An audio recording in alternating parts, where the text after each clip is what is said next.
a lot of my strife and conflict stemmed from my lack of ability to just stay grounded and be grateful and not to take everything so personally, because that gets in the way of resolving conflict peacefully. You can't control how other people are going to react, but you can control how you react. So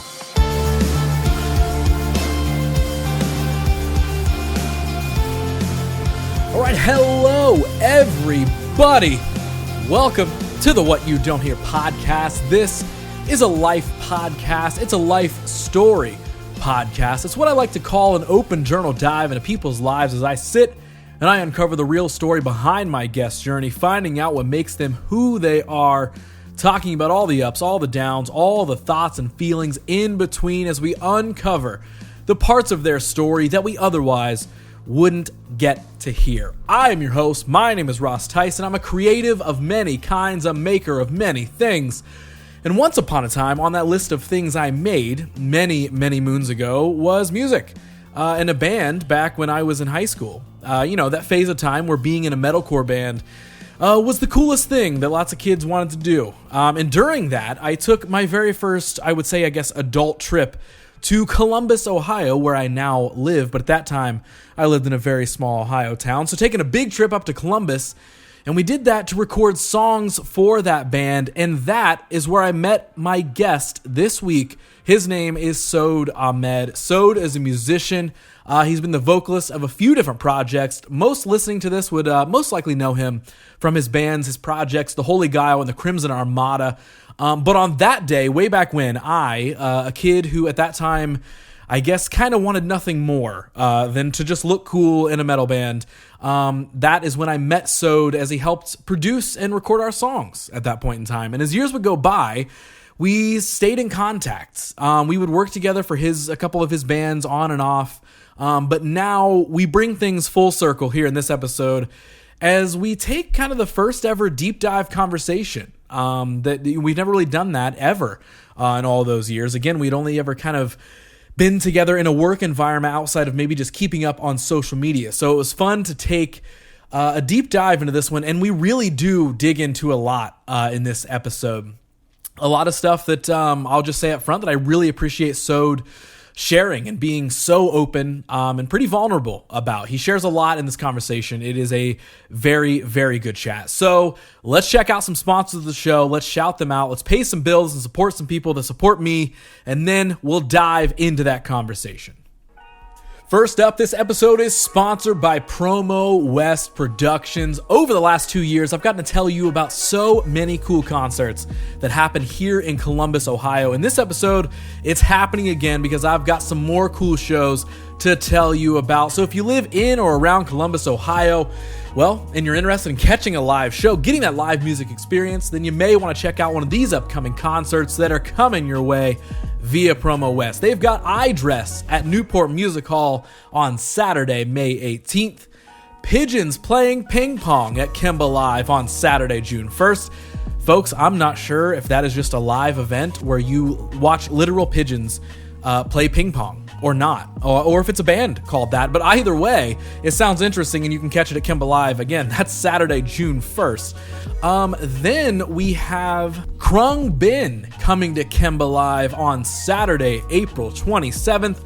And then Jenny Lewis comes to Newport Music Hall on June 19th. So if you want to grab tickets to any of those shows, you can jump to axs.com.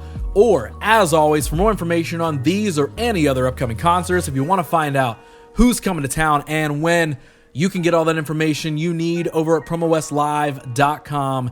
And I sure do hope that that show at Kemba Live is indeed pigeons, just a live game of pigeons playing a game of ping pong. If so, you'll see me there for that one. We are also supported by our friends over at Ingram Audio. So, musicians, producers, music makers of any kind, this next part is for you. Ingram Audio wants you to spend less time mixing your music and just more time creating it.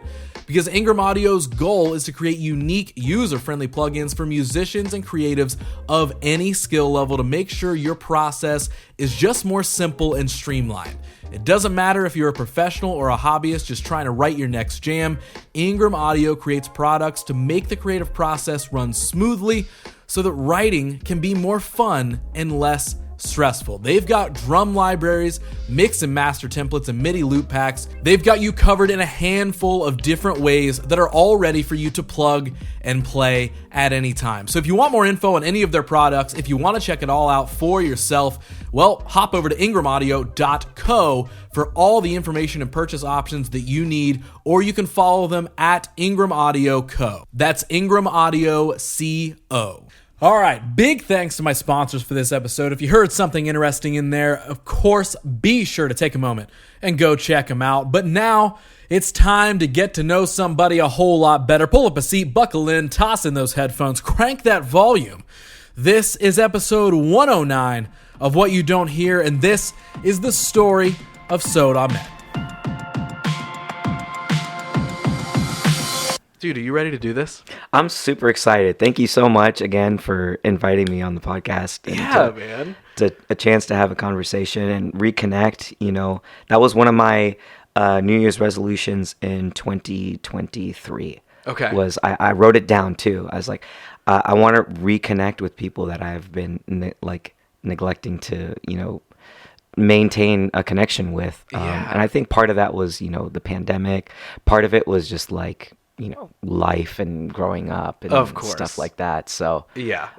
Your name is on a list on my phone of people to talk to. Oh, dude, and that's amazing. I thought a nice way would just be to get back on socials and follow you and talk and just and which has been fun that we did kind of get to reconnect a bit through social and everything, which was nice because you weren't on you didn't have social for a little bit. No, right? I took a hard break from socials for 5 years. Yeah, props. Yeah, that's probably great. Yeah, it was great. It's got its pros and cons. Obviously the biggest con is not everyone is like a text connection, Yeah. So, and just like you, there's just like so many people that I wasn't able to maintain a connection with, and a large part of it is my fault. And so that's one thing that I really missed about social media. It was just, regularly seeing what's going on with my friends. Cause it's not everyone's responsibility to, keep me updated, text me, hey, so I had a baby. Yeah, this is what I did today. I wanted you to know,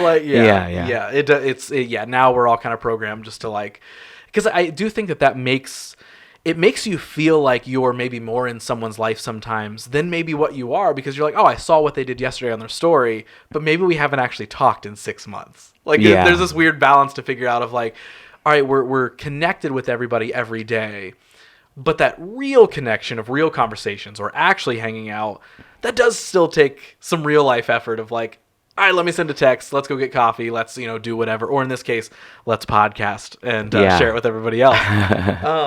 But no, I'm very, very stoked we're getting to make this happen. And like you said, reconnect.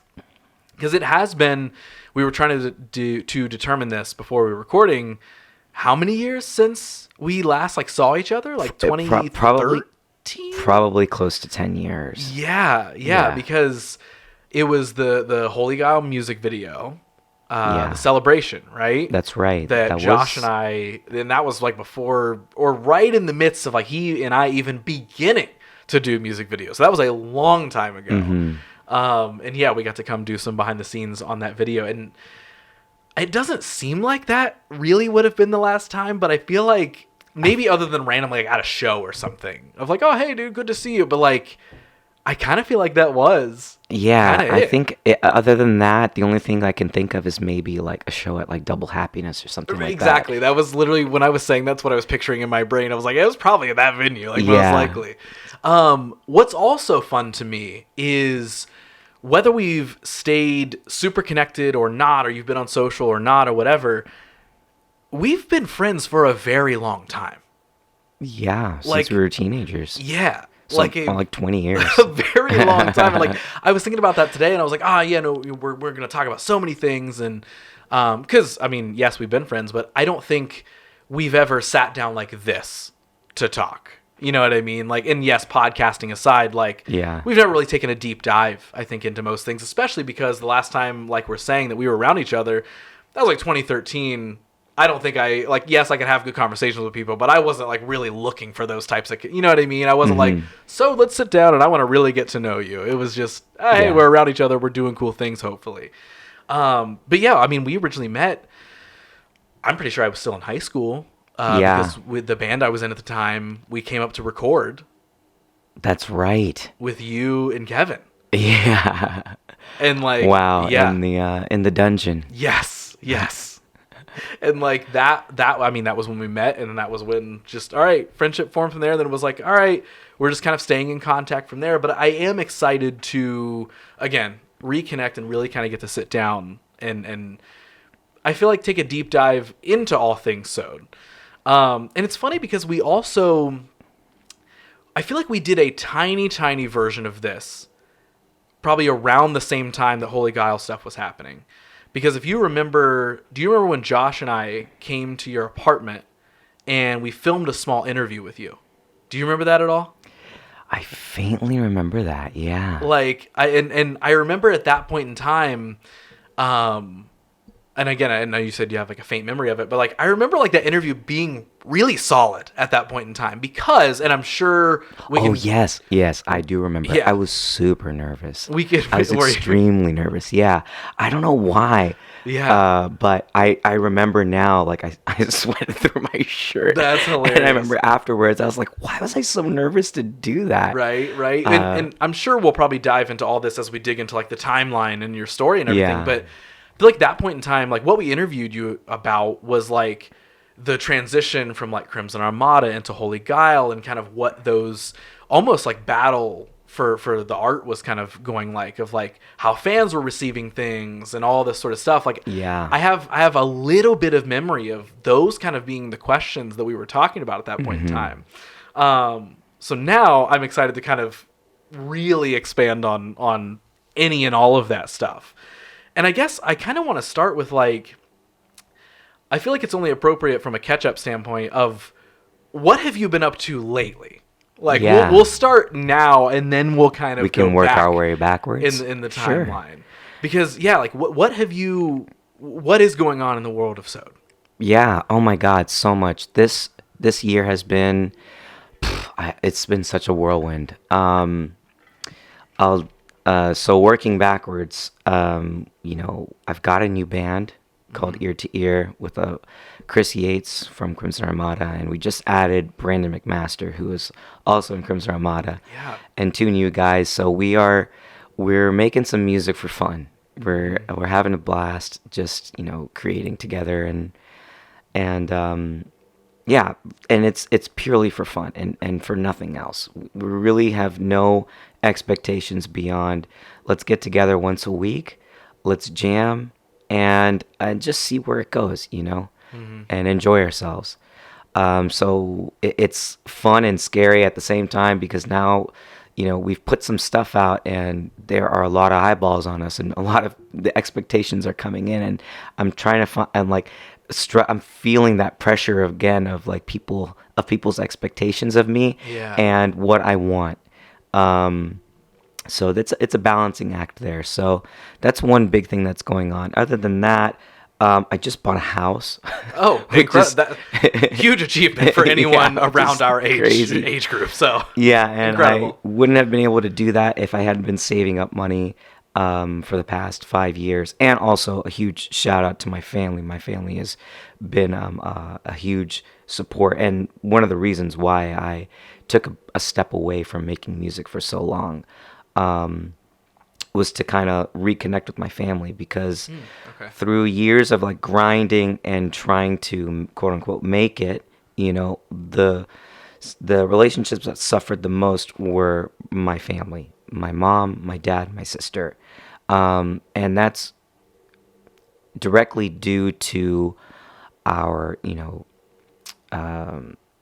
spiritual expectations. I grew up in a Muslim family, and there are a lot of debates about the acceptability of pursuing music as a profession in Islam. So a lot of people, I'd say the good majority of people are against it. And that's where my family falls into that camp. And so I was raised believing that music was something that distracted you from contributing to society in a meaningful way, and distracted you from helping others who are less fortunate, because it is primarily a selfish act. And in a lot of ways, it's hard to disagree. It's because I experienced that, and I didn't really fully understand that until I got older, and when I decided to take a break. But when I was younger, I was like, no, that's not how it is. Once I make it, I'm gonna be rolling in it. I'm gonna help everybody. Everybody's gonna be fine. I'm gonna bankroll the family. I'm gonna buy my mom a house. I'm gonna buy my dad a house. Everyone's gonna be eaten, Yeah. that was the thought in my head, and so I was like, it doesn't matter that it's a selfish act or whatever, because I'm gonna grind for a little bit, and once I make it, we're all gonna be fine. But I turned 27, turned 28, struggling to make ends meet. I was in a relationship. And I was not, and we were 5 years into this relationship, and we were ready to take the next steps, to get married and start a family. And I was not financially ready. I was still struggling. I was also, and because of that, I think financially, it's really important for if you want to do those things to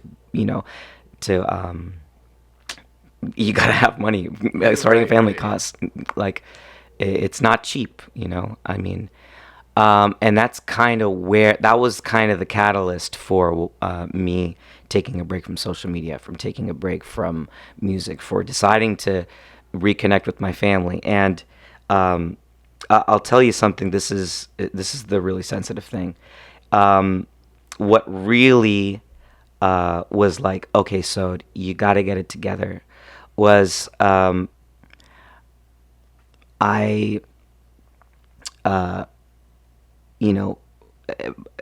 sorry.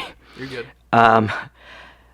It was like, so if you really do want to have a family someday, if you care about your family, because at the time I wasn't on like great terms with my family, because they were pressuring me to get myself together, to do something, to become stable and to contribute. And also my family needed help. So I was like, I got to make a really tough decision now.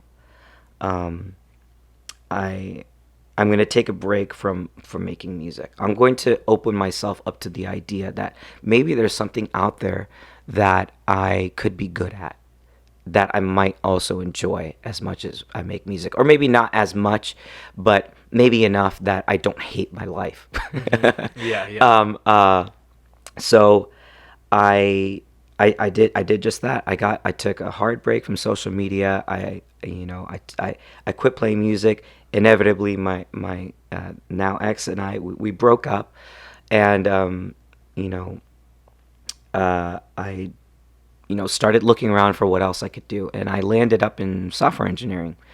And at first, it felt like selling a piece of my soul, until I understood what software engineering was, which is not at all what I thought it was at the time. I thought I was going to be like, answering the phone and be like, did you turn it on and off yet? Right. But yeah. That's not what it is. It's more, it's like problem solving, basically, on a super technical level. And it turns out I love it. Yeah, nice. Okay. It turned out to be like the best day job I could ever ask for. It's granted me financial freedom.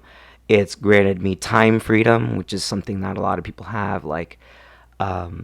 And a lot of flexibility. It provided me a home. It helped me retire my mom.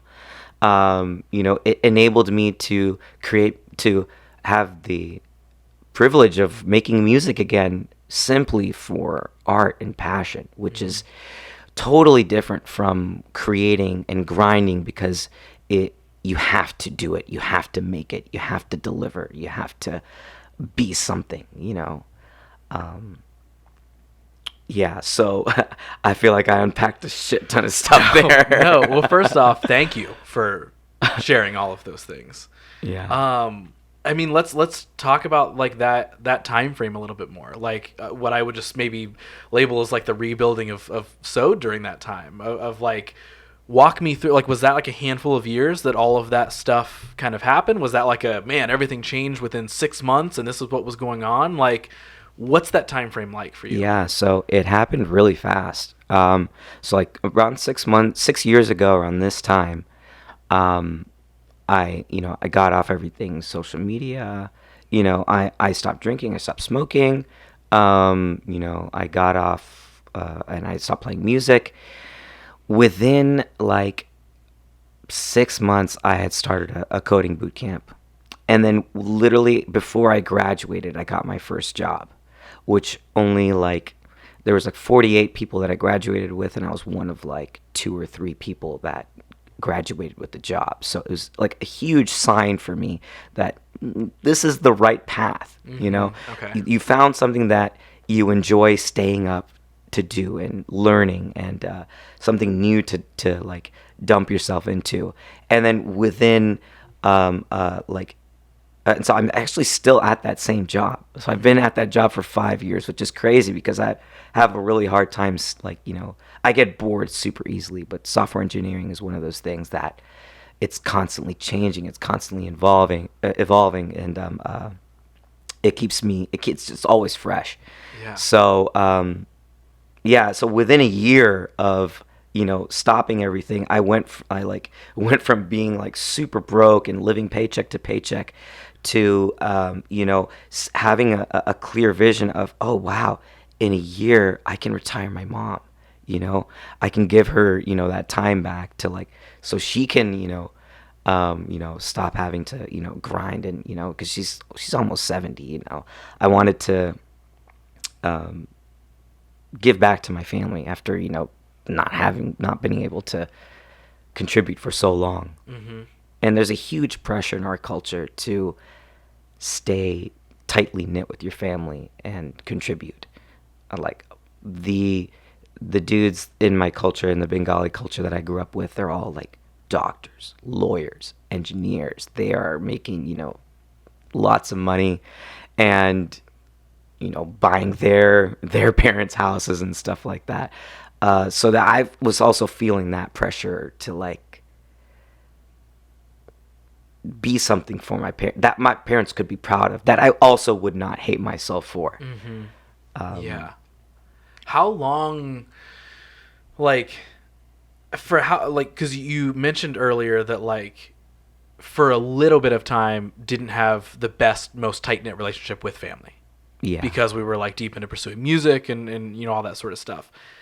How many years was that a thing where it was almost 10 years. Okay. So like right after I graduated high school, we got signed to our first record label. I think we got our first record deal when I was like 18 or 19. And so I was telling my mom, like, oh mom, we got this advance, we made it. Yeah. We're going to be rich. Remember all that stuff we were talking about? I got it already. Like, yeah. We're good. Yeah, I got this one in the bag. There's no question about this. Yeah. Like, I'm set. And I'll never forget that conversation I had with my parents. My dad was like, no, son, do you know what happened to Michael Jackson? I was like, no, this is nothing like that. This is nothing like that. It's going to be different. Right. And that's where the contention started. Okay. My parents were telling me constantly, like, this is not in your spiritual alignment. This is not going to lead anywhere good for you. This is going to be poison for your life. And I don't know, maybe that the planting of that idea in the back of my head, and like growing up knowing how much the faith that I grew up with is in conflict with music, maybe that ultimately is why things didn't happen. It's hard to say. I feel like I struggled with it for all the time. I thought about it every single day of the 10 years that I was like trying to make it as a musician. And that only made things more difficult as, our fans were because like as I got a little bit older and started questioning things, and what is spirituality, what is faith, what is religion, and how are all these things connected, and realizing that not everything there is mutually exclusive, especially religion and faith and spirituality. It just led to a lot of angry feelings, because I was led to believe one thing, and then going out in the world and meeting so many people and having the opportunity to tour, which is such a privilege to do at a young age. I'm so grateful for that. I got to see and play for so many different types of people and like lots of different audiences. It really opens your mind to just believing that what you were taught may not be everything. I feel like in our culture, in our religion, we have a tendency to give our children, to give our young people this picture perfect, I don't know how to say it, idea of what your life needs to be and what it has to be. And then you get older and you realize, oh wait, it's not so black and white. There's many different colors, and there are a lot of people out there doing a lot of different things. It doesn't have to be this way. And maybe that's partially due to there's like a generational gap. I think, hopefully someday my kids will have a very different picture of what their life could be than I did growing up. And they won't have to struggle with, feeling like what they are doing is wrong. Mm-hmm. That's really the essence of what my struggle was like. I always felt like what I was doing was sort of wrong. And maybe that prevented me from fully committing in a lot of ways.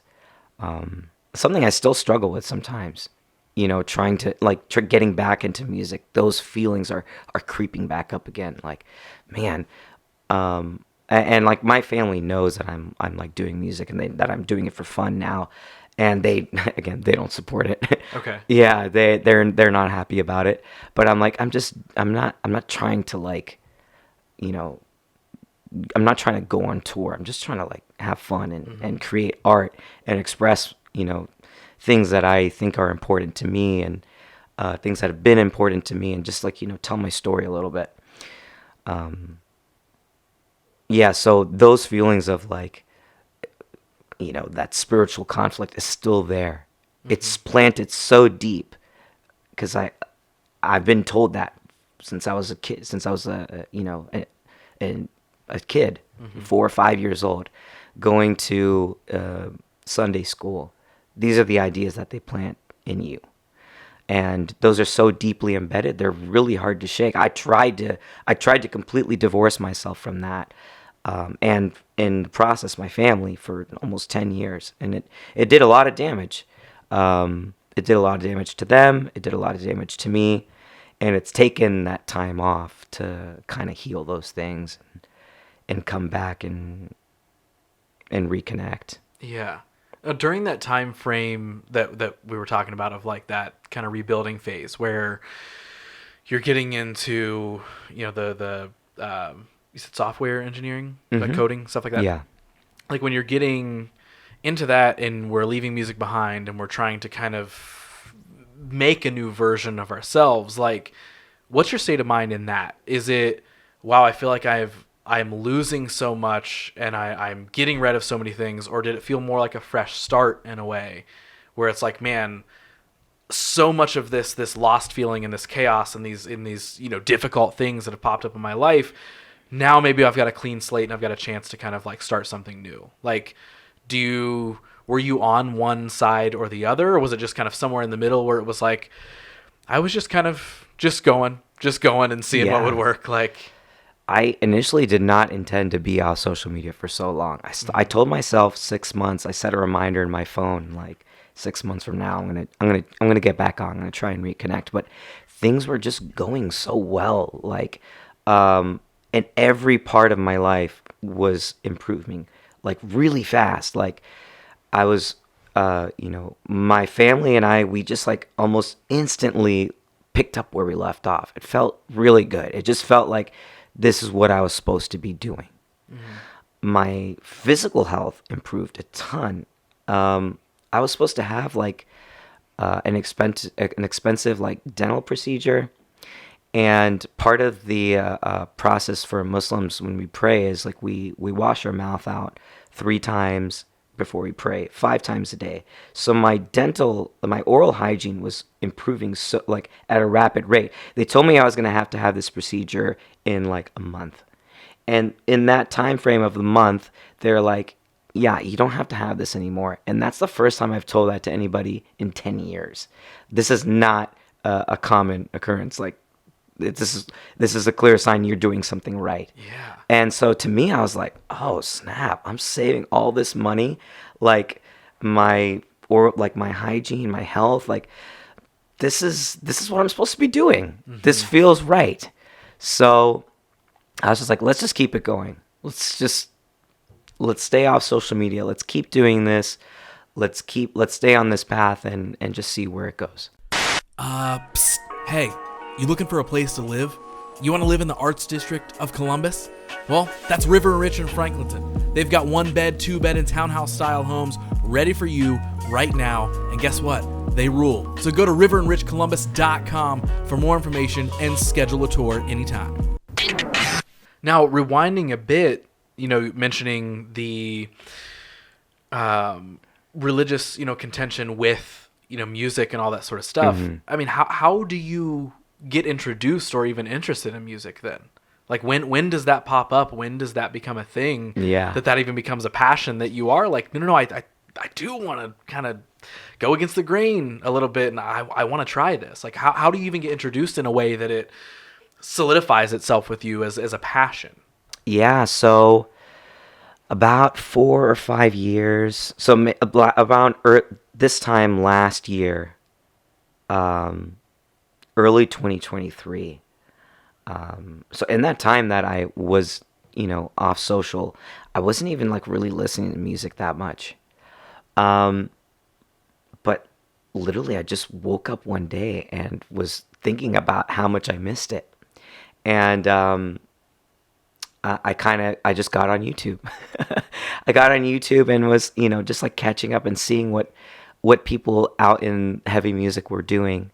Rewatching some of our highlights, some of our bigger shows, like the show we played in Dallas, South by So What. We played for about like 2,500 people. I think it was our biggest show. And there's just like a sea of crowd surfing. I was like, oh man, I missed that. That was so much fun. And like I said, I love software engineering. It is a great day job, but it doesn't, tick all the boxes. It's not an art of passion. It definitely exercises a part of my brain that I love, the like problem solving. But the creative side of me was just like dormant for so long. And what really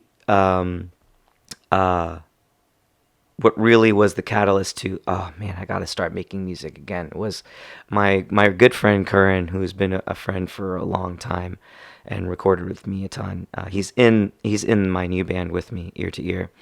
He took me to a show. He said, dude, we're going to this show. You have to go. I got you a ticket. It was a band called I Am from Texas and Kubla Khan. And I wasn't a huge fan of, I had never listened to I Am before, and I had never really gotten into Kubla Khan before, even though we were on the same record label for a couple years. And I just, when these bands hit the stage, I was like, oh man, I just caught the bug. I was like, I went out and got a guitar that week. I started writing immediately. I was like, and then just like, I told myself, I need to establish why first, because my why has changed.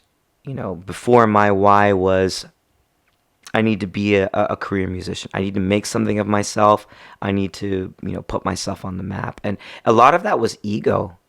A lot of it was I wanted attention. I wanted to be recognized. But once you hit your 30s, it's like a lot of that ego fades away, and you realize it's really not that important. And looking back, I did have a lot of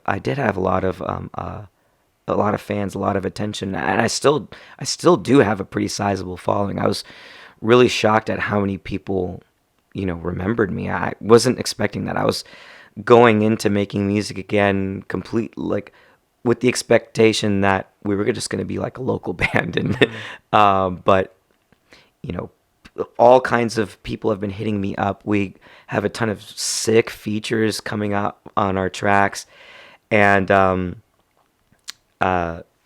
bug is just like it's evolved, and it's just like it's got a hold of me again. Yeah. That seeing Kubla Khan and I was like, oh man, I have to do this, and just for the sake of the art, for the sake of my inner child.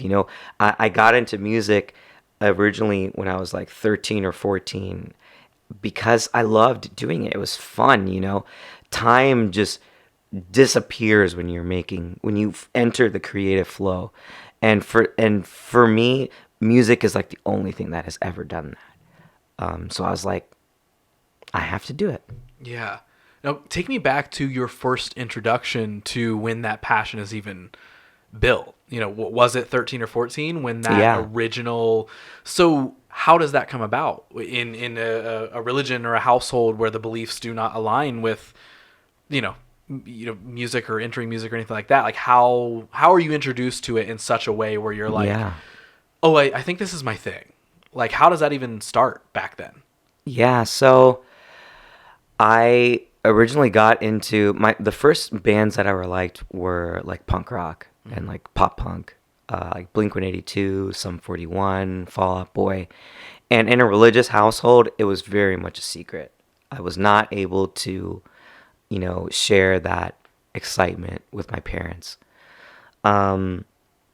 So any music that I was doing was in secret. Like, unfortunately, I was not able to be completely truthful with my parents. And as I'm sure anybody who's mature knows, it's really hard to live a lie. It's really hard to lie, right, especially to your parents. And it's just like, it was too heavy, I hated doing that, and getting older and like finally like getting recognition for music too. Like that was a very hard thing to keep from them. But yeah, like when I first got into music, it was pop punk rock. I originally was a drummer. Okay. That was my first instrument. That's actually how the Crimson Armada was formed. Our first drummer, David, he went to my first band, like one of the bands that I was in at the time, went to our last show, and was like, "Hey, we're looking for like a keyboard player. We're looking for like a keyboard player and a vocalist, and we heard that you might be interested in something like that." And I was like, "Okay, yeah, sure, I'll try it." And that band was the Crimson Armada. So I originally was the keyboard player for Crimson Armada at like 16 or like 17.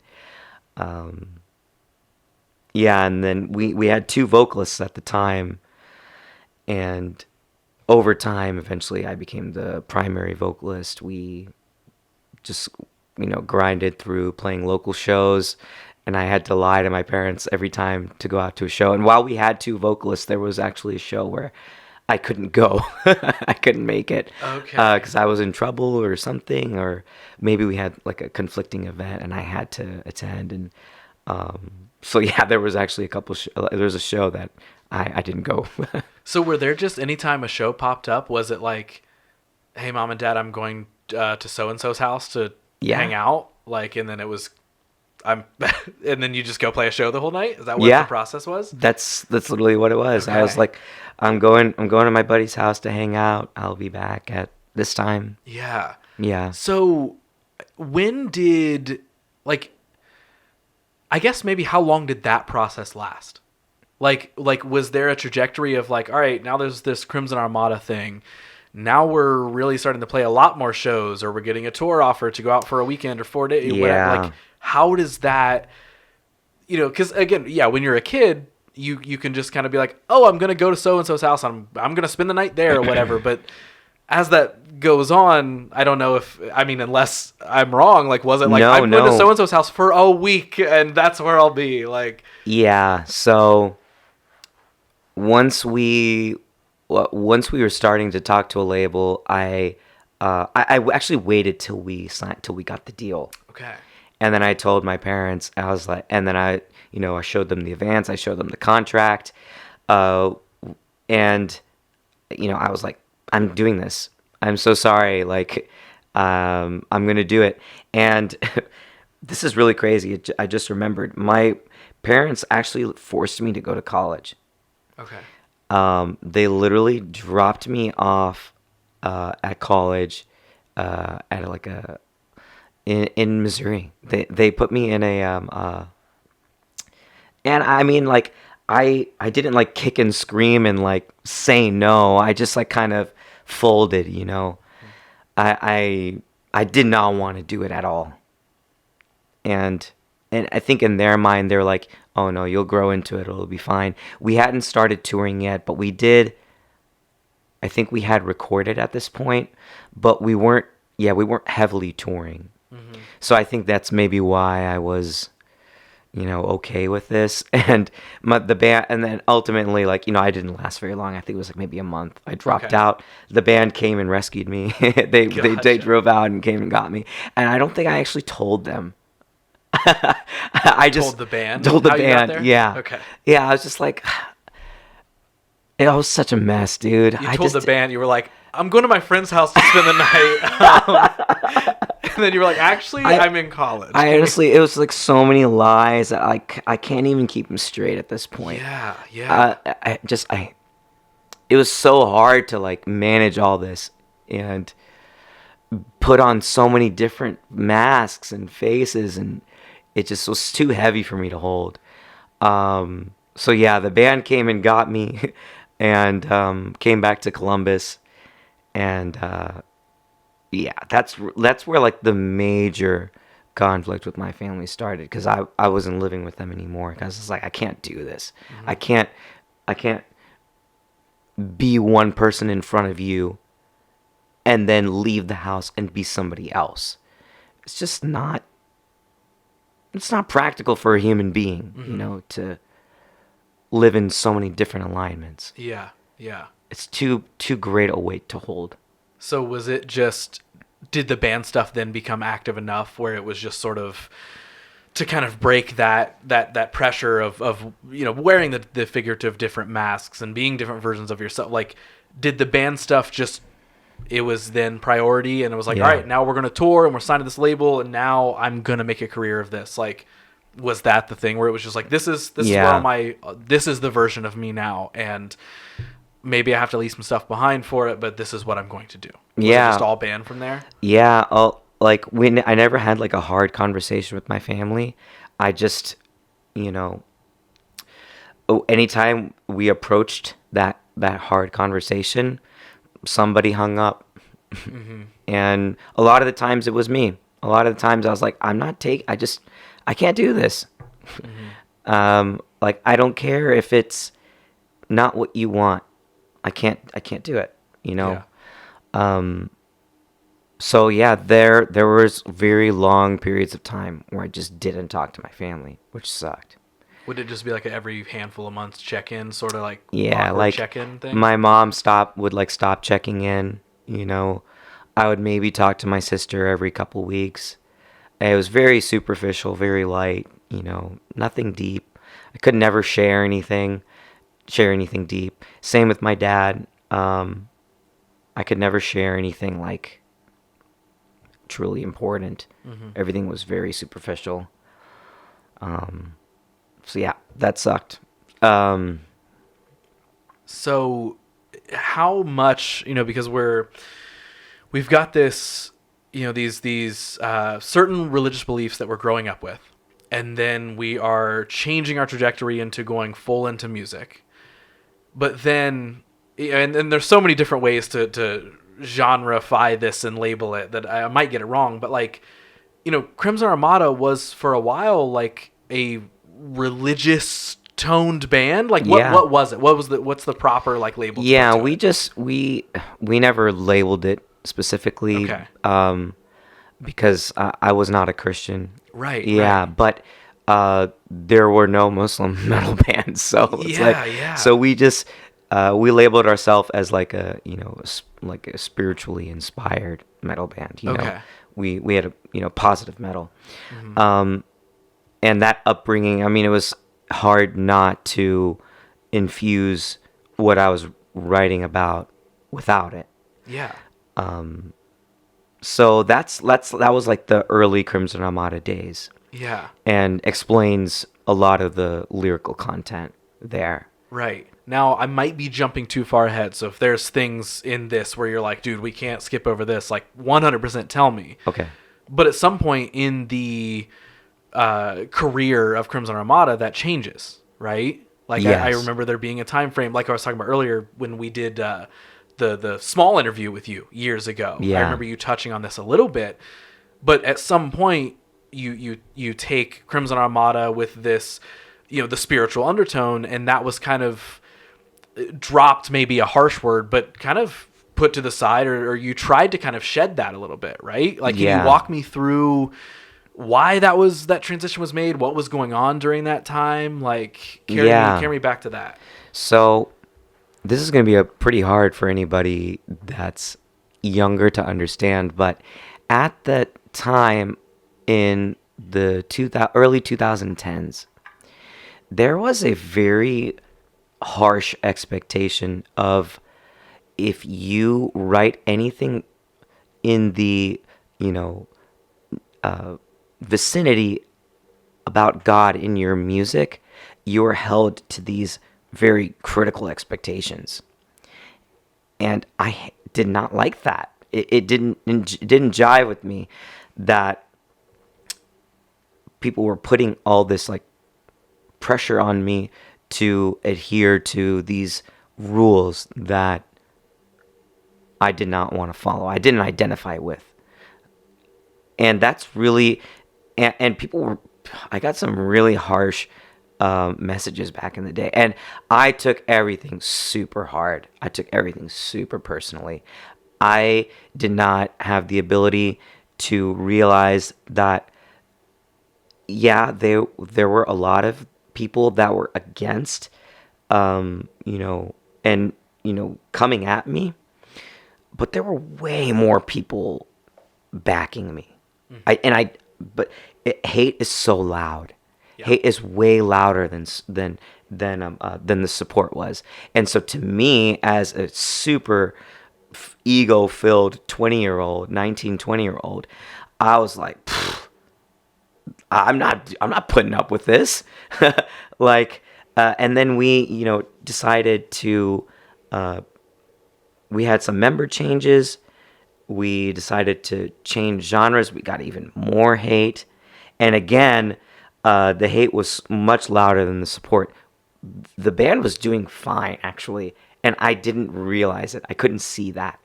The band was doing, okay. We just had to keep going. We just weren't at the stage that I wanted. And so I was just, frustrated in so many different ways. Frustrated about, lack of connection with my family. Frustrated with people coming at me for these spiritual expectations, frustrated about the band not being where I wanted it to be, and we came up with a lot of really successful bands too. We came up with, bands like Miss May I and Attack, and these guys blowing up. And we were on that trajectory. We were on the path to move up. Maybe we weren't as far as them, we weren't as high as them, and that was, I failed to realize that was okay. I failed to realize that maybe it wasn't our quite our time yet to be as big as them, but we were doing fine. We had a considerable following, and our numbers were okay.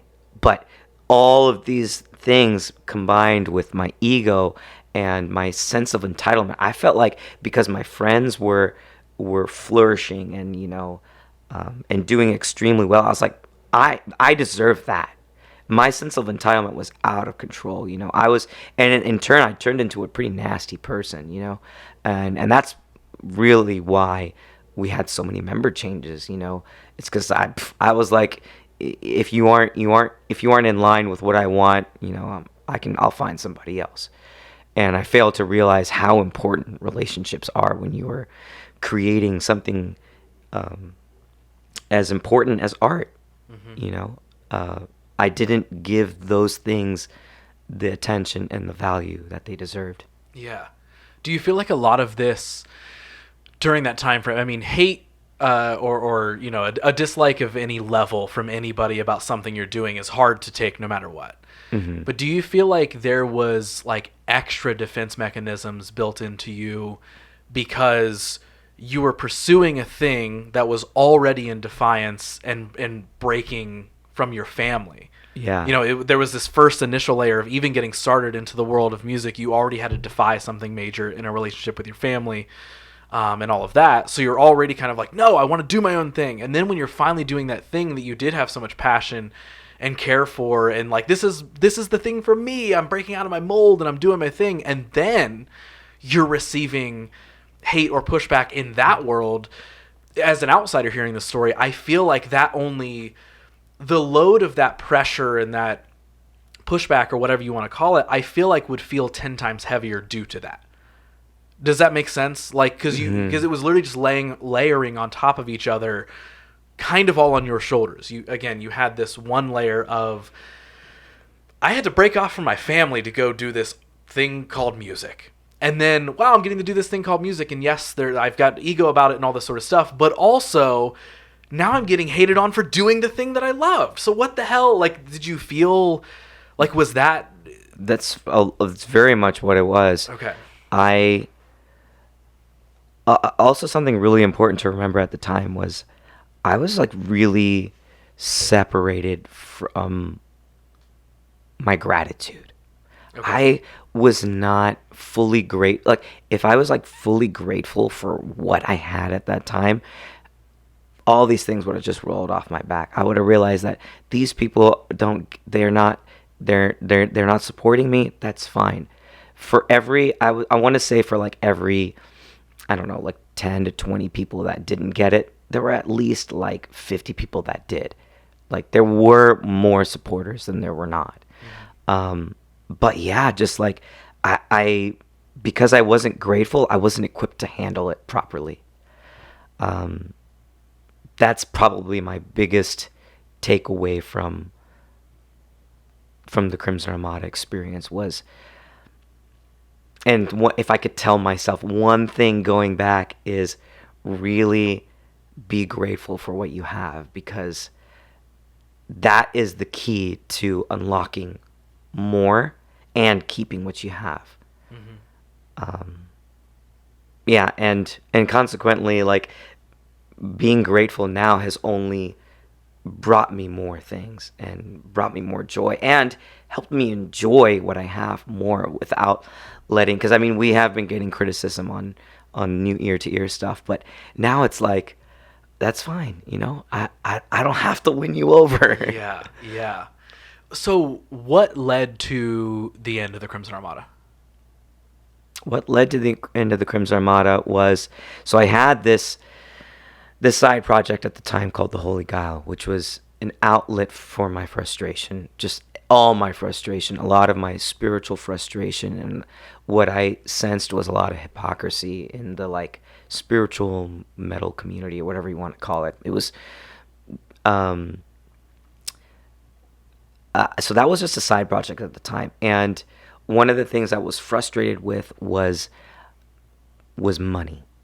I was not getting the money that I wanted out of Crimson Armada because we just weren't at that stage yet, despite having like good numbers. And by numbers, I mean like We were like selling, you know, like a good amount of like, you know, merch and CDs. Our music was doing well, you know. Our brand was building, slowly but surely. And my outlet, my side project was, since I was in charge of, that was something I was doing all entirely on my own. I was making all 100% of the royalties on that. And when I got my first check from that, I was like, oh snap, this is way more than I've ever gotten from doing Crimson Armada. And I had never really intended to turn it into a full band, but we had just gotten off a tour that, as Crimson Armada, that was kind of unstable. Our bass player quit in the middle of the tour, and our merch guy, shout out to Michael Cooper, who now plays for the Plot in You, he stepped up and he filled in on bass. And I was just like, man, this is like a new level of instability, you know.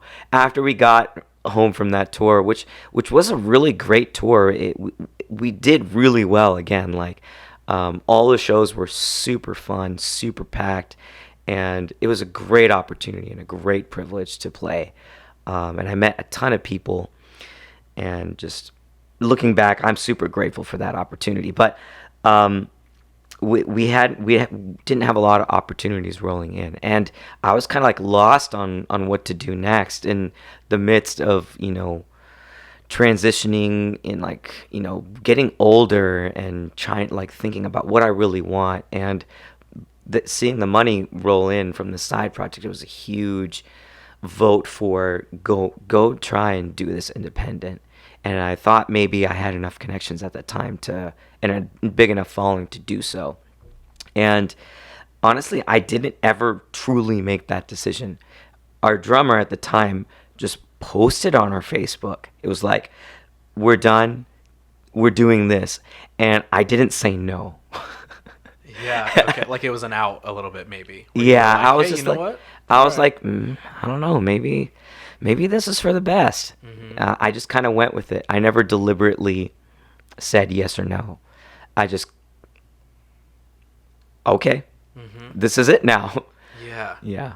So walk me through time frame of Holy Guile, because I also feel like, and this is my, you know, branding and marketing brain kicking in, but Yeah. I feel like Holy Guile was a pretty different vibe than original Crimson Armada for sure, and even like Convictions era Crimson Armada. Yeah. You know, was leaning a little bit more into this, like what I would like party nature, that sort of stuff. Like I remember you, Crimson Armada having the house party music video thing and all that sort of stuff. Like, but then I feel like Holy Guile kind of really went into that realm. So what's I guess walk me through the chapter of Holy Guile, like from even like.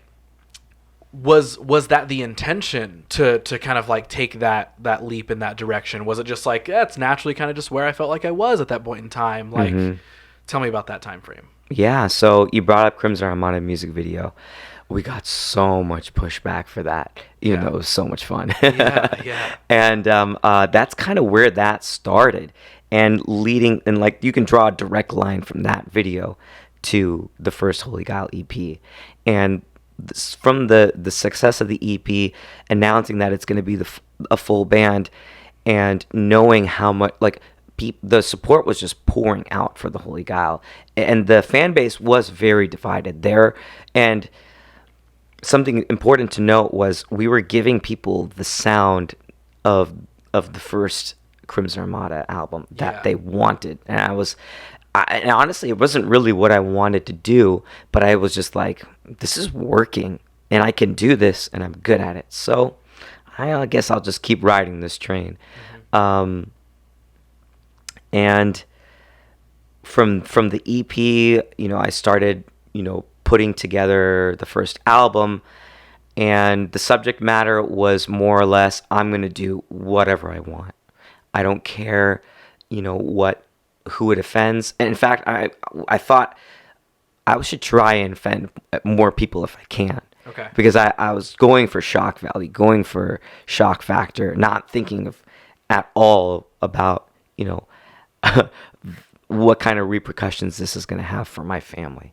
who has to deal with being a very conservative figure in the Muslim community here in Columbus, and who a lot of people respect, and it was probably really difficult for my mom and my dad to find out that their son was, who knows they did not raise me this way, to hear that and see that from the community and people bring that up to them. That's probably really, I really regret that, how much it probably hurt them. Yeah. Do you feel like that time frame was more self-expression of who you were at that time, or was it coming from more of a place of defiance? Both. Okay. Both. Yeah. I just didn't care. I just wanted to party, have fun. It was a very selfish time. It was very selfish. I had a lot of fun. I will say that. Yeah. But it had a price. Yeah. So I guess what happens after that? Like, because I don't necessarily remember how long Holy Guile was around. It wasn't too long, actually. Okay. So then was that, because I feel like you were doing like a hip hop, like rap project for a minute or something? Yeah. Okay. So was that what came after Holy Guile, or was that like way later? Yeah, that was like during and after. Okay. So yeah, there was obviously a lot of hip hop and rap influence on Holy Guile, and so I was doing some rap at the time on the side, and ultimately, as anything that is rooted in rebellion and self-defiance and not true alignment with who I am, and was more or less just like a phase. Mm-hmm. It fizzled. The spark fizzled out. It just even though there was a lot of support, and there still is, kind of blows my mind, because at a certain point, when I decided to break out and stop making music, and when I realized what doing this music did to my family, it really just, I felt so terrible about having that music out there, and it just really misrepresented who I felt I was and who I am now. Mm-hmm. So I took it down, but I put it back up recently because I realized that just because it doesn't reflect who I am now doesn't mean that it can't just serve as like a snapshot of a phase of my life, as something to look back on and share with people. Because it was good music. The music I still stand by as it was fun to create as an art. It just happened to be rooted in very dark and very heavy, hard feelings. Yeah. And then so sometime after that, was that, what we talked about earlier, is that turn into the time frame where you officially say like, all right, we're taking a break from music and it's time to kind of refocus and rebuild a little bit? Yeah. We had like an internal conversation in the Holy Guile, and that was because there are some other things that happened in the Holy Guile camp, not to me personally, but to other members. They were also going through some personal struggles, and that prevented us from being a full-time band. And so then I kind of just went off into kind of an experimental phase for several years. So yeah, I went into an experimental phase, and I just was trying a bunch of different things out. I tried out hip hop. I started getting more serious about playing guitar in like a lot of different styles, specifically blues. I discovered I love blues guitar. It's probably my all-time favorite thing to play on the guitar. And Chris Yates and I, we started jamming.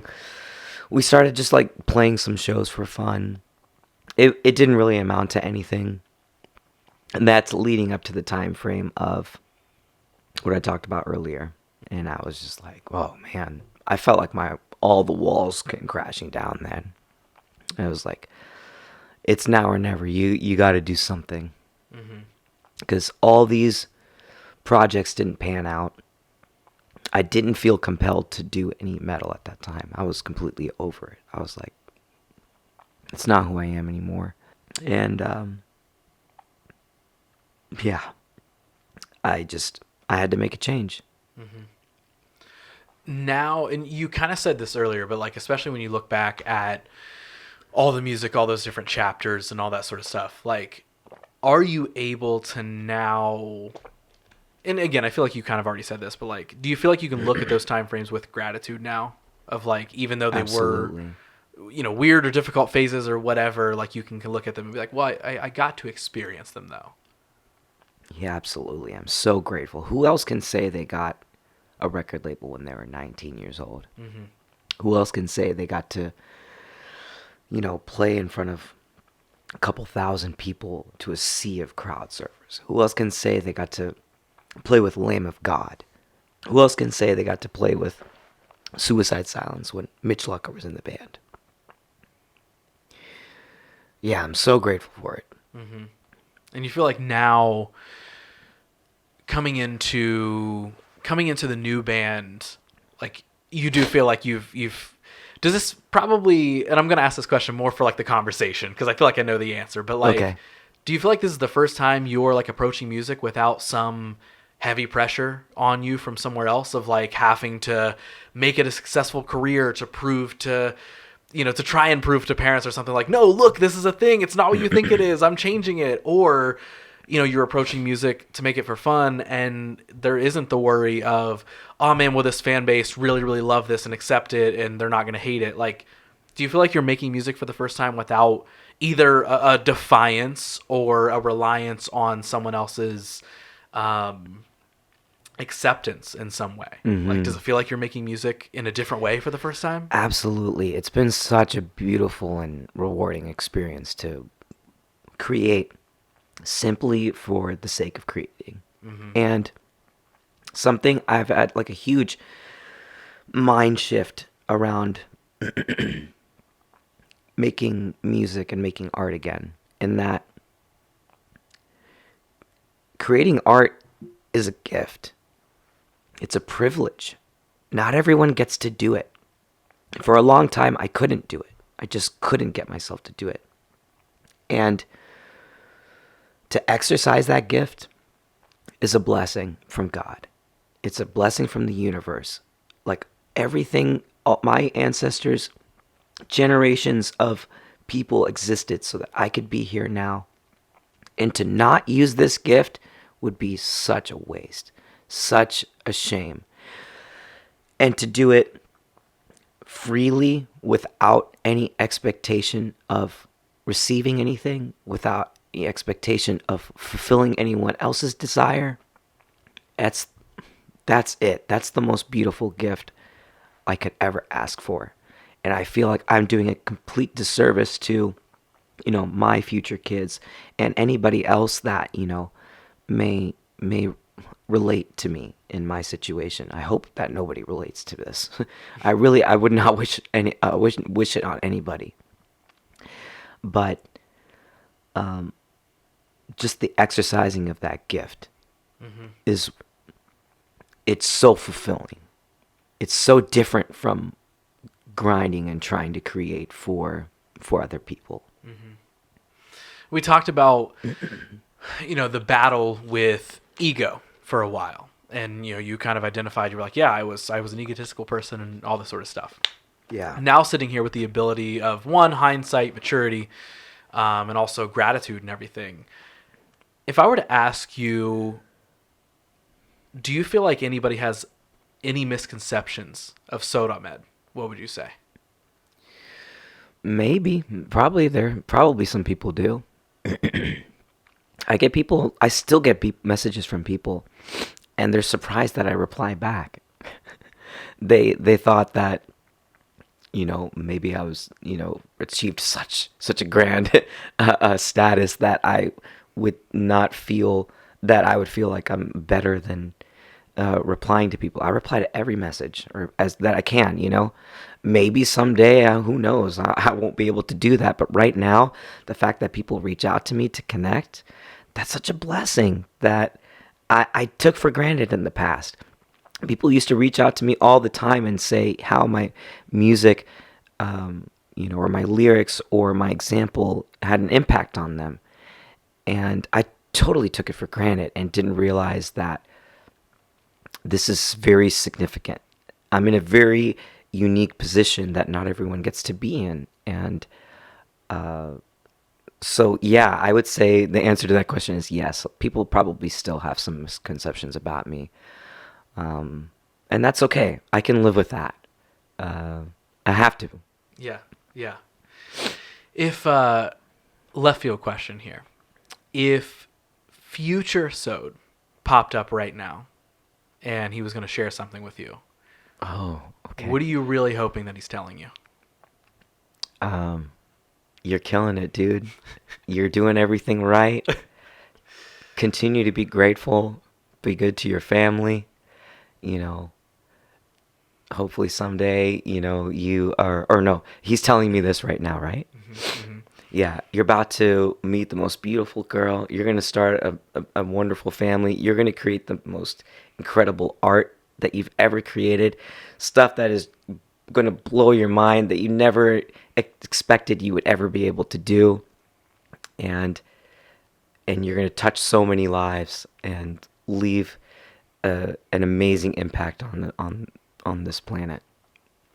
Do you feel like you have kind of like really found like who you are now? Like we've talked a couple times throughout this conversation of like finding that why, understanding that why, understanding that purpose. Like, do you feel like through, you know, all these like trials and tribulations of trying things and thinking you wanted it, but then finding out it wasn't that and all this sort of stuff, like, do you feel like you have that trust and belief like in yourself now? Sort of. Okay. Yeah. Ask me the question one more time. Yeah, like, do you feel like you have I found myself? Yeah. Do I know who I am? And maybe even like rebuilt that like trust with yourself. Yeah. I know what is important. Mm-hmm. I think who I am is constantly evolving. But my core, yes. I know that I'm a dude. I grew up Muslim. I'm a spiritual person. I recognize that we all originate from something. Something can't come from nothing. And I can't know exactly what that is. And I can't expect anybody to know what that is. We're free to interpret that however we will, and I need to be respectful of everybody else's interpretation, even if they disagree with me. Mm-hmm. I know that the most important thing that I can do is to be grateful. If I am grateful, everything else falls into place. Mm-hmm. When you're truly grateful and you're thankful, life is full. And I feel like just learning how to really be grateful and to connect with my gratitude regularly, multiple times a day, it kept me from... It cured so many of my mental health issues. It's my personal belief that you cannot be in a state of gratitude and depression at the same time. You cannot be truly grateful and be depressed. That's just my opinion. Maybe other people will disagree with that. But if you really are grateful and think about what you've been given, to be able to just to breathe, to inhale and exhale without pain, some people can't do that. To be able to have food stability, to know that you are not going to starve today, a lot of people don't have that. And when you put that in perspective, it's kind of hard to feel sorry for yourself. To know that you get to do something today and earn some money that you can use to buy something for yourself. Even if you are in debt for something for like school or whatever, but to know that, this month I have X amount of money to buy a new fit, not everybody has that. A lot of people, I'm sure there's a major conflict happening in the world, and it's not an isolated issue. It's happening all over, here in our own country. People are struggling with just basic necessities. Water. Like, do you personally know anybody that does not have access to clean water? I don't personally know anybody. Yep. But there are people. It is a huge problem in a lot of places in the world. And if you can be grateful for water, how can you feel bad about, oh, my band's not going to make it, or I don't have enough followers, or I'm 30 years old and I'm still struggling to make it as a musician. Like, that's like, I could go on and on and on, but yeah. So something you said earlier that I kind of want to circle back to is you were explaining kind of the wrap up of like your story and like the main points and all that sort of stuff. You said, I if anybody's listening who's went through this, but I hope there isn't. I hope that no one has experienced things in these ways. Let's pretend like someone has just come up to you. They're sitting with you and they have experienced all the things that you were experiencing. And they're asking you for some advice, guidance, whatever it is. Man.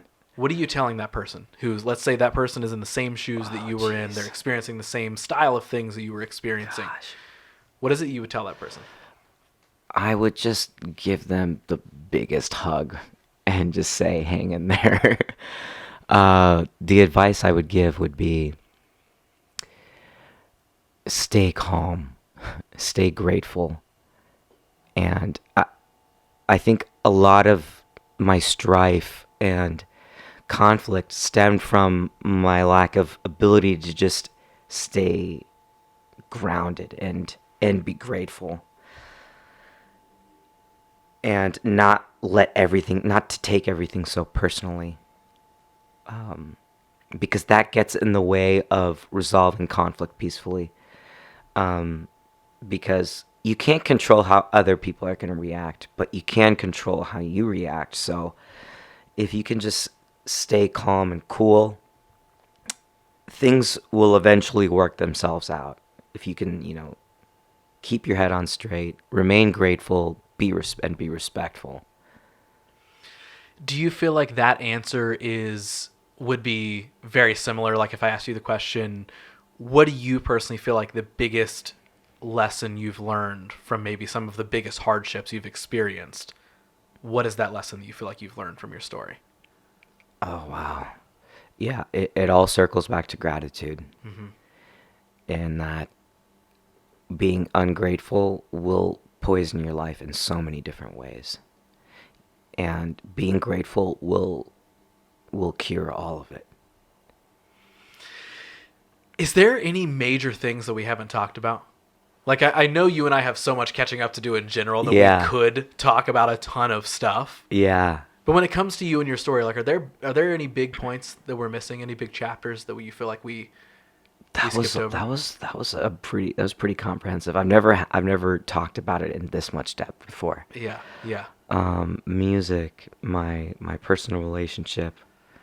I think the only thing we didn't talk about that, but it's not that important. It's just the impact that owning dogs had on me.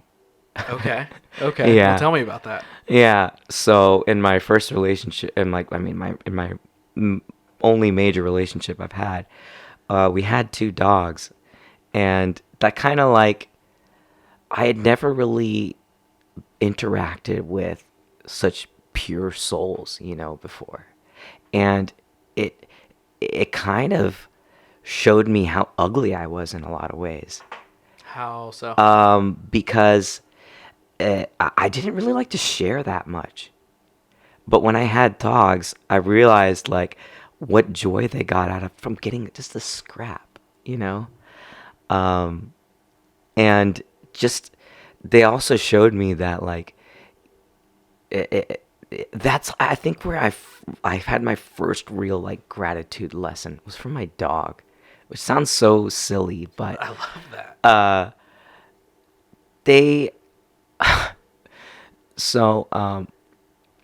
My dog had an incident.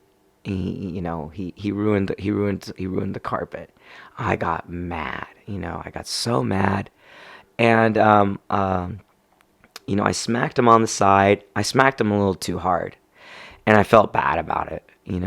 So I do have a soul. Of course. And he was a big dog. He was a lab, so It shocked him, but he wasn't like, he wasn't super hurt or anything. But I could sense that I hurt his feelings. And this was when he was really young. He was like a puppy. He still was learning. And I felt so terrible about it. I remember I took him outside, so he could go to the bathroom. And I was just reflecting on the look on his face. And he was just so sad. And so when I went back inside, I thought, I don't want him to feel bad. So I started to be nice to him. Instantly, he turned it around. He was happy within 30 seconds. Like nothing ever happened. He was so happy. Like I gave him a treat and he was so grateful. He completely forgot about the whole thing. And I was like, I want to be more like that. I want to let terrible things that happen to me. I want to get over it and just be grateful for what I have. Yeah.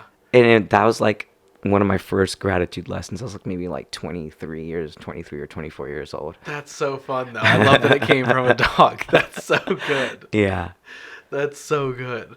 Yeah. Well, barring any other major lessons from dogs or any other big pieces of your story that we haven't covered, I've got one last question for you. Yeah. So I end every one of these episodes with the exact same question. So now it's coming. I'm ready for it. So right now, let's pretend that everybody everywhere around the world is listening to you speak, and you get to share one thing with everybody. What is it that you're telling them, and what do you want them to hear? I want you to reflect regularly on what you have, what you've been given, the gifts you've been given, the privileges you've been given, and reflect that on what it took for you to have those, and be grateful for it. Dude, I am grateful that we got to make this conversation I'm super happen. grateful. Thank you so much. I am very, very stoked that, again, we have had this, friendship for literally since I was 16 or 17. Yeah, same. And yes, while we weren't, we haven't been talking every day or even seen each other in years, it is fun that, you coming in to do this today, there wasn't a part of me that's oh, I got Saud coming in, I don't know how the conversation's going to, there was a part of it that I was just I know this is going to be a good conversation. Yeah. I know this is going to be a fun hang. And it was an absolute blast to just get to sit down with you. And again, for as long as we've known each other in as many different little ways that we've been around each other, we've never gotten to do something like this. And so I very much appreciate you giving me the time and sharing everything that you did and diving into everything that we did. Thank you. And just sitting down and giving me your time, your energy, your story. This was a blast. So thank you so much. You. Yeah, I knew it was going to be awesome. And I hope that, it bears fruit for anybody that listens and for you and for me. And yeah, thank you so much. I appreciate it. This was amazing. Final things. We talked about a new band. We talked about everything you've been up to, or even if you want anybody to go check out the old albums, reminding them that they're up or anything. Is there anything you want to leave people with to go and check out? Anything that you have done or are doing or about to do? Where can they find that stuff at? Should I look at the camera? You can look at the camera. You can look wherever you want. Okay. I'll look at you. I'll just Perfect. say. Yes. Tell me. My new band, Ear to Ear, is in full swing. We have one song out. We have another song coming this month in March. And I'm also starting other musical projects because I'm exercising my gift. So you can expect lots of different genres, lots of music coming this year. And you can expect it's going to be a lot of fun. I love it. One more question. Yes. I actually lied. This is a new thing I've been trying to ask more people. Mm-hmm. In the last year or two, I've become absolutely obsessed with the idea of a bucket list. So of major goals and dreams that you want to achieve right before we die. And I'm not talking something go skydiving or go see the mountains. That can be it if you want that to be it. But if I don't know if you are a bucket list person or if this is just putting you on the spot right now, but if I were to ask you, what's something on your bucket list? What's something that you would put on your bucket list? What would that dream be? Can I ask you what are a couple things on yours first? Yes. So Okay. there's a handful of like different categories that Okay. go kind of all over the place, from travel to business to career to giving to all this sort of stuff. Some of mine are, like something as directly artistic as, make a feature film. But another one is to help redevelop a part of like my hometown, to be able to give back to my hometown in some way. Other things like write a book of any form, or different things like that, or just involvement in things. Like I have a really, really random one where, because I've never done this before, but I just want to experience what it would be like to go and like hunt and eat something that I hunted all in the same day.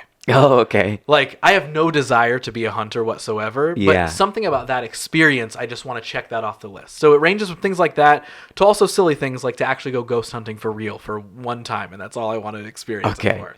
So it's all over the place. If you do that, I want to go with you. Absolutely, boom, done, Yeah. done. Which, that's also to that point, that's the reason I want to start asking people this, because I feel like the true value of dreams and goals, like when you speak them into existence, it allows someone else to maybe be able to help you achieve that. Yeah. Right? When we have a dream or a goal and we keep it to ourselves, no one knows and no one can help us achieve that. So in this podcast, or just in life in general, I want to start asking people, hey, what's a random thing on your bucket list? So maybe, whether it's me or maybe somebody who's checking this episode out, you happen to say, oh, I want to go do this thing. Maybe someone listening is like, hey, actually, Yeah. my cousin does that thing. And then they DM you, and you're one DM away from achieving a goal. Yeah. Is there anything that comes to your mind that you feel like you would put on a bucket list? Wow. Okay. So I got like some lofty ones. I'll start with like maybe I'll start with my smaller goals. I would love to play a show with Kubla Khan. Yeah. Yeah. Yeah. Okay. After seeing them, I would love to play a show with them, or maybe the Acacia Strain. I think that would be so sick. A venue I would really love to play someday is Red Rocks. Yeah. I've watched so many videos there. I think that would be amazing. And I mean, not in heavy music. I would love to play with Gary Clark Jr. Okay. Yeah, he's a blues guitar player, one of my favorites. Amazing. Outside of music, I would really love to climb a tall mountain. That's rad. Okay. Yeah. We talking like Everest tall or just like a mountain? A mountain. A reasonable mountain. Yeah. I mean, if I could climb Mount Everest, I honestly don't know what that would physically take. I know that's probably I very. feel like people die doing that. So, That'd be yeah. very, very demanding. So Yes. I would be content with, maybe 3/4 of Everest, whatever that is. yeah. Give me to like the first tourist stop, and then I can come back down. Yeah. Like, yeah.